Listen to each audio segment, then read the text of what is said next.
2022 NFL Draft. We are, gentlemen, a week removed from all the picks, all the excitement out in Vegas. Now that you've had time to let it all soak in, which team strikes do you actually think improved the most? I love seeing our guy Sam Prince and Kayvon and, of course, Aiden Hutchinson, but I improved the most. The Jets improved the most. They got 4 guys that they looked at as first-round picks, and they added them in one draft class. Obviously, Sauce Gardner, we've talked about him at length. And, of course, Garrett Wilson, the other Ohio State wide receiver. We've highlighted Chris Olave today. But I love the Jermaine Johnson selection, who they viewed as a top 8 player on their board, and they weren't done. I learned this week that, after Jermaine Johnson was selected and everyone did a cartwheel in the Jets draft room, Joe Douglas got back on the phone and tried calling other teams 28, 29, 30 to trade up to get Breece Hall at the end of the first round. So Joe Douglas essentially wanted 4 first-round picks that night, didn't get Breece Hall. Then day 2 starts, they reset their board, and was on the phones, found the Giants, a trade partner, traded up and got Breece Hall. The Jets got 4 first-round picks in this draft. 4 different guys that they viewed as top 32 players. I don't care what else they have on their roster. When you could add 4 different players that improve those position groups, respectively, could be the number 1 in those rooms at each one of those position groups, I think the Jets took major leaps in gain. I don't know what that means as far as playoffs. I just know that right now they are a better team than they were a week ago that we were talking about the New York Jets. Yeah, Peter, I think it's tough to top what Joe Douglas was able to do with the Jets. You're talking about his first 5 draft picks are going to play right away and be impactful. But I love what Howie Roseman did in Philadelphia, and obviously one of them was not a draft pick, but you end up finishing the draft weekend with A.J. Brown. You get Jordan Davis with your first-round pick, partnering him up with Fletcher Cox. I would hate to be an interior lineman that has to deal with those 2. They're going to bring some pain. And then you also get Nakobe Dean as a linebacker on the back end. The Eagles fans have been waiting for a playmaker at that position.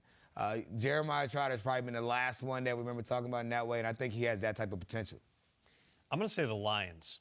How often does an NFL team walk away with maybe the best offensive player and best defensive player in the draft? So they get Aiden Hutchinson. Trayvon Walker goes 1 to Jacksonville. The Lions can't even contain themselves. They turn in the card like 5 seconds later. They get no time about everybody talking about him on TV because they know Aiden Hutchinson, that's obviously the guy. Then Brad Holmes starts making calls to come back up. They end up trading with their division rival, the Vikings, going to 12 to get Jameson Williams, who, but for the ACL injury he suffered in the college football playoff, might have been the first receiver drafted and quite possibly would have been looked at across the league as the best wide receiver in the draft. 2 huge needs for the Lions. Hutchinson will bring the attitude they want to bring to their defense this year. Williams, obviously, they had no receivers a year ago.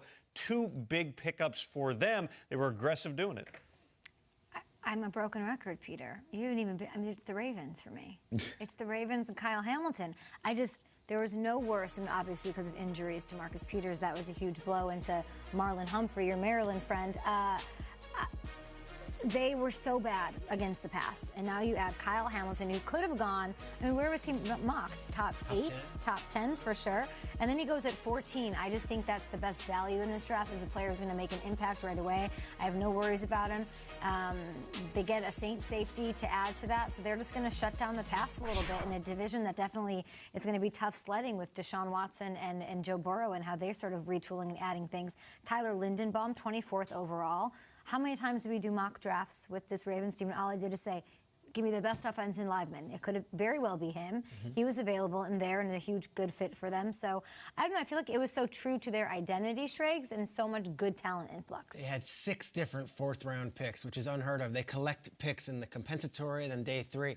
But the one that might be the biggest wild card, and the one that I'm most excited for, is David Ojabo, who the 3rd-rounder popped his Achilles on the final play of his pro day and would have been a first-round pick. They got him later. They got him on day 2. So I think, the Ravens cleaned up, and they've got a good layaway plan with Ojabo, who's going to play for his college coordinator at the Ravens. I think we say with the Ravens, they're always going to be a factor, but they're really going to be in the thick of the AFC.